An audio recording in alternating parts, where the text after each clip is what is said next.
Hi guys, and welcome back to my channel. I don't even know what lens to look at. I'm recording this vlog on my phone. I've left my vlogging equipment at home. All I brought out it was a camera and a microphone. Oh, never mind. I've got the most important thing, which is a Zeiss Icon Netar loaded with a roll of Kodak T-Max 100 film. There it is, shooting on the phone. And this video is going to be about light meters. I get quite, not a lot of questions, but I have recently and in the past I've had the same sort of question. Do I need a light meter? And the first thing I always say is, well, what camera are you shooting and what are you shooting? You know, what do you generally photograph? And one of the best ones was a camera that I've got, a Nikon F90X. Some guy was asking me if he needs a light meter for his photography. The F90X has got a fantastic meter inside. Depending on what you're shooting, what subjects you're shooting, you probably don't need a light meter. That camera's got everything you need in its guts. This is all I need really to get my exposures right for today. I'm not going for pinpoint accuracy. I'm just going to be shooting some boats. The light is pretty overcast, light overcast. So once I've got my reading set in just once, I could shoot the rest of these 12 frames with the same metering because the light's not going to change. It's that simple. So I don't need any fancy light meter for this sort of shoot. So if any of you guys are thinking whether you should get a light meter or not, think about what camera you're using. Has it got a light meter already inside? Is it working okay? If that's the case, you're halfway there to not really needing a handheld light meter. Second question you've got to ask yourself is, what are you shooting? What subjects are you shooting? If you're mostly doing landscapes or street photography or events, chances are you won't need a light meter at all. You know, they just get in your way if you're walking around trying to measure light every frame. Mostly when I'm doing events, car shows and stuff like that, or even street photography, I'll have the camera in aperture priority mode. Unless I want to use the shutter speed for anything creative, you know, unless I really do need to use a shutter speed for some sort of semi-long exposures or maybe some wispy stuff going on with people walking past, a little bit of motion blur, then I'll go full-blown manual and get a bit more creative. But if I'm just shooting street stuff, I don't need to go manual mode. I'll just shoot aperture priority and let the camera do its own thing with the metering. So this side of the street is where the sunlight is. So I'm just going to do a quick meter reading and then take a few shots as I go down that street. I'll do a quick meter reading now, know what to dial into the camera. I don't have to keep then meter reading as I go along. Just do 1 meter reading out in the sunlight, back towards what would be my camera. So the meter gave me f16 and 1/25 of a second, so I'm going to go to 1/200th of a second and shoot at f11.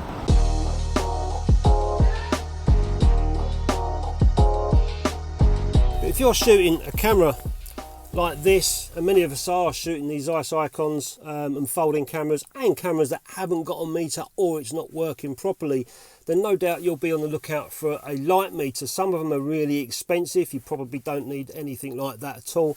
Something like this will probably do you. Where's it gone? Something like these little tiny light meters. There's loads of different brands. These are about £50 to £100 or dollars, whatever you want to say.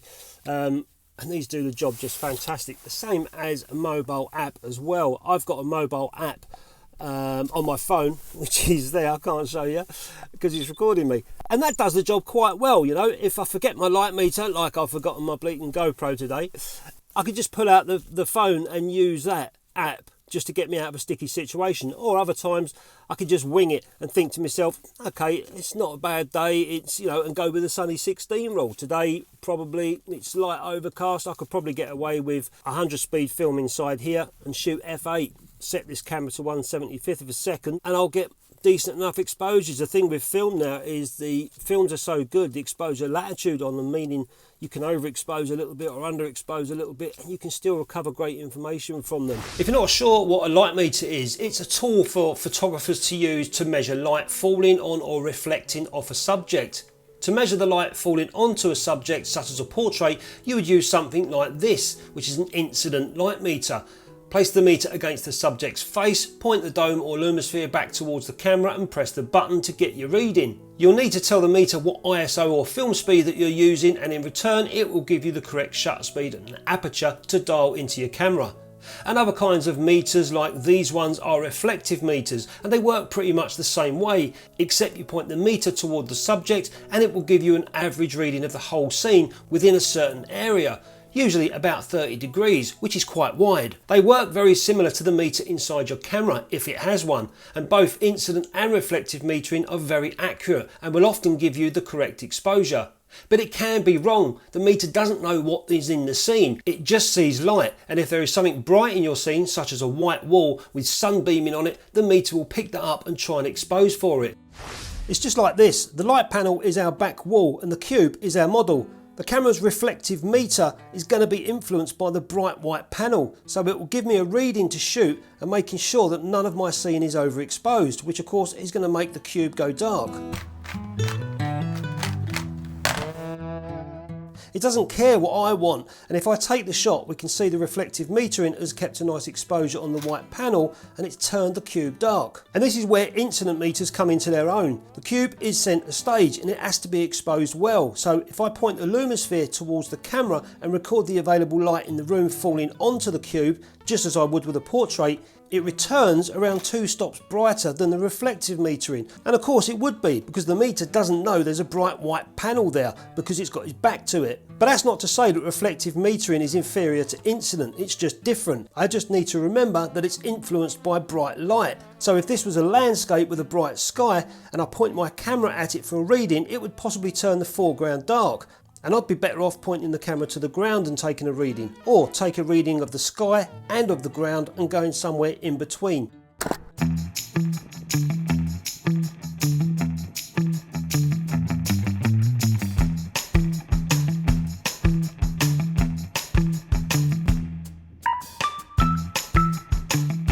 I had predicted f8 at 1/75th when I was right, the meter was in the same area. But even so, it's nice to know that I had the meter to be sure. I didn't need to use it again. And shooting at f8, if the sun had decided to pop out, I'd have 2 options. Wait for the sun to go back in, or simply come down to f16. If it got more gloomy, then I could easily open up to f4. But I was lucky and it all stayed the same. So f8 was my rock to stand on and negs were well exposed.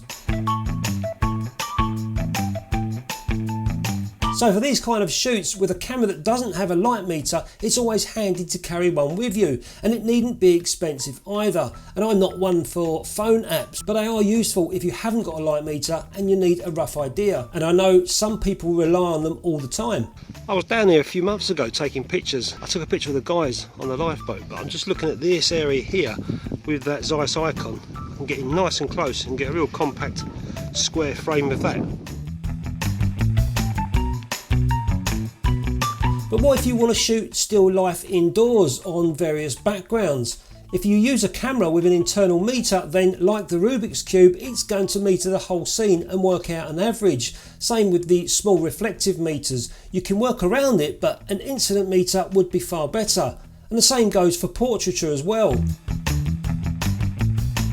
And if you use flash, make sure that you get an incident meter that has got flash mode, such as the Sekonic Flashmate.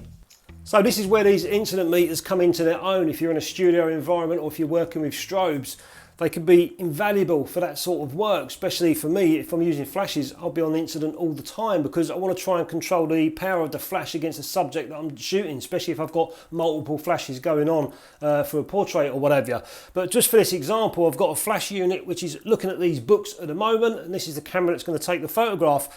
I don't know how the photograph's going to look. On digital it's easy because you can look at the screen, but when we're shooting film you're just going to have to use a meter and try and work out how powerful you want the flash to be to light the scene perfectly. So it's on flash mode at the moment and it's ready to take the flash. All I've got to do is press the trigger, let the flash hit the lumisphere, and it's given me 64, so 1/25th of a second, which is the shutter speed I want to shoot, and it reckons I should be shooting at f64. So that ain't going to happen. So that's great because that means I can now lower the power of the flash until I get to what I want, which is about f11. Okay, now it's coming back at f11. And if I go and take my shot, put f11 in the camera, 1/25th of a second, this is ISO 400, and take my shot.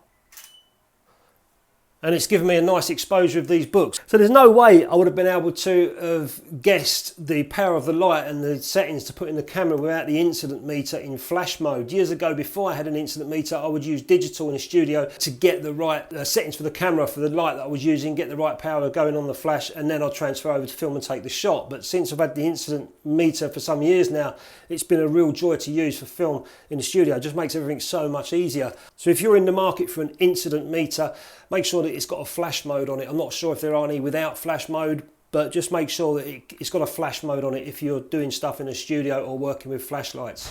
So I've got another scenario here, taking a photograph of this little tiny duster. I like taking photographs of dusters. I think they make great prints. So I've got this duster sitting here. I want to take a picture of it against that grey background. I want to shoot f11 at 400 ISO. If I take that shot now without any light in the background, I'll show you what happens. And now I'm going to set my flash up against the background so we've got something going on in the background. But how powerful do I want it? I'll just use the meter to tell me. I don't want it too light, I just want a little tickle of grey. I don't want it too bright, so I need to measure how powerful I need to have the light. So I'll just point the lumen sphere towards the background, like so. And that's giving me f22. That's going to whitewash that background. I don't need that, so I'm going to pull the power down so I can get maybe about 2 stops under f11. So let's go for about 5.6 and see how that looks. f5.6, so I've dropped the power on the flash. It now says reading f5.6.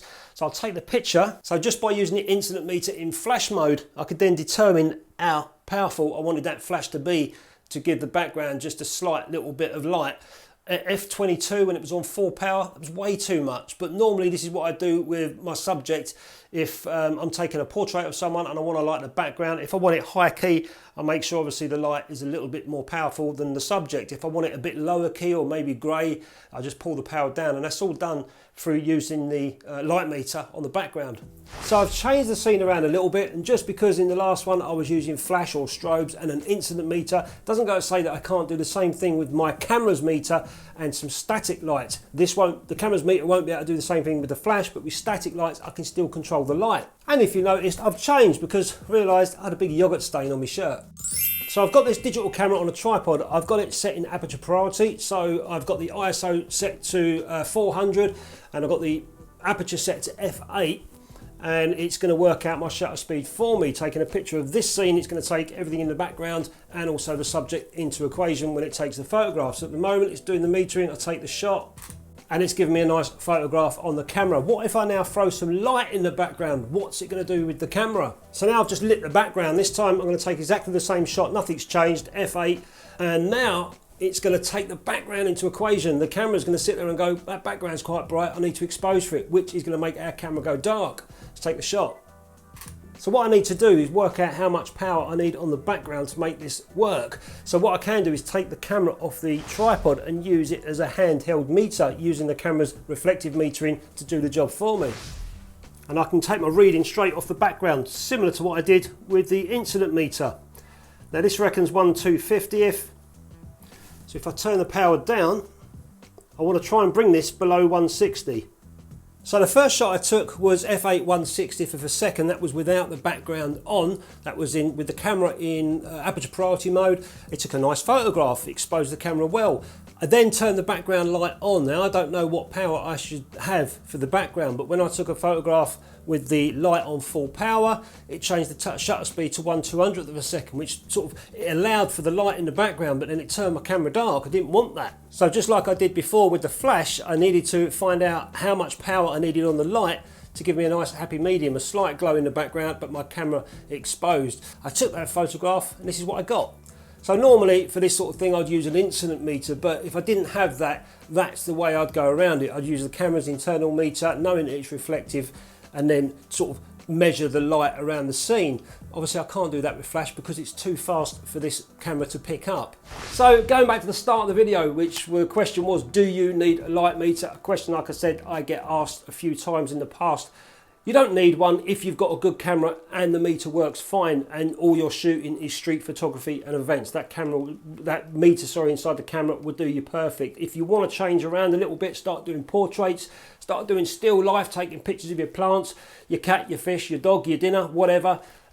Getting a light meter will be invaluable because you can then really sort of home in onto your exposures and get your negatives right. It's quite fun as well to do, and it's quite achieving when you do see a negative and you've done all your metering correctly. Saying that, you can still do it with the Nikon F90X that I've got. In fact, the F90X has got spot metering mode as well, which can be even more handy if you want to get more accurate. But most of our cameras are just average metering. You can use that average metering inside that camera. It is a little bit more fiddly to do if you're using lights around you and stuff and you're trying to, you know, get the background separated from the subjects, etc. Can be done, but it's just a little bit more of a faff. But these sort of meters, the incident meters, make it a lot more easier, and especially if I'm using cameras that I have not got a light meter and I want to go out and shoot some sort of show or whatever, just like I did down at Yarmouth, down at the boats with the Zeiss Icon. I took this little thing, just did 1 meter in, the weather weren't going to change, so I was happy to keep shooting at f8 for the whole entire roll. And this is the way that I meter my photographs. It works for me, so let us know, guys, in the comments what you do. Can you add any value to this for anyone looking, thinking about if they would need a light meter or not? Can you add any more value to this video? In the comments, please do so, and I hope you enjoyed the video. I'll catch you next time. Happy metering.